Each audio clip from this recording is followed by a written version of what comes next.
Bienvenue dans cette nouvelle édition du 1945, jeudi 10 mars 2022. Voici les titres. Partout dans le monde, la journée du 8 mars est consacrée aux droits de la femme. En Côte d'Ivoire, la première dame et d'autres personnalités féminines de premier plan se sont réunies à la place Agora de Koumassi pour un moment de partage et aussi de prise de conscience. Ailleurs dans le pays, d'autres initiatives ont été organisées. À Daloa, un défilé de femmes s'est tenu, suivi d'un rassemblement dans la cour de la préfecture où des discours ont été prononcés. La journée internationale de la femme à Daloa, c'est avec Pierre Loua et Désiré Conan.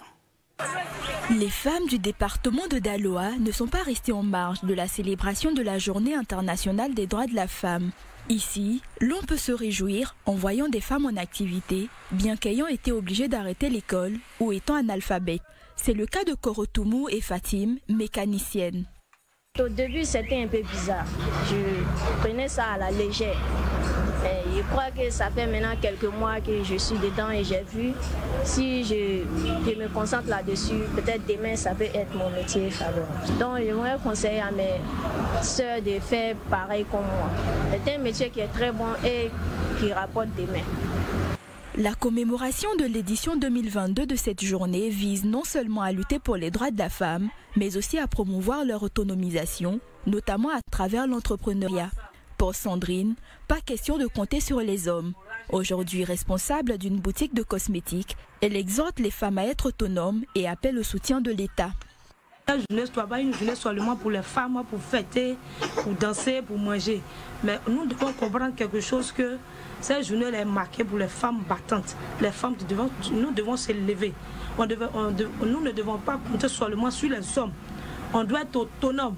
Donc on doit parler ici de l'autonomie de la femme.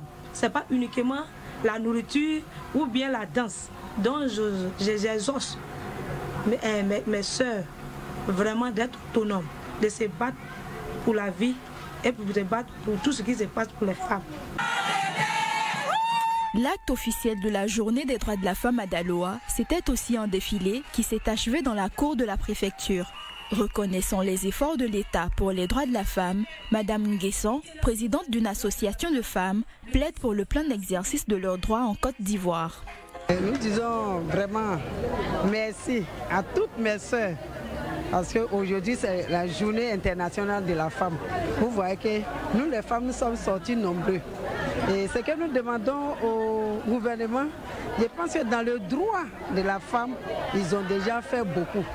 Ils ont fait beaucoup, mais nous demandons encore que les femmes aient leurs droits en totalité. Aujourd'hui, nous parlons du changement climatique. On demande encore l'État de nous appuyer techniquement pour qu'on puisse avoir de la nourriture abondante. Rappelons que la Journée internationale des droits de la femme a été instituée en 1977 par l'Assemblée générale des Nations unies dans le but de bâtir un monde plus juste où les hommes et les femmes bénéficient des mêmes droits au développement humain.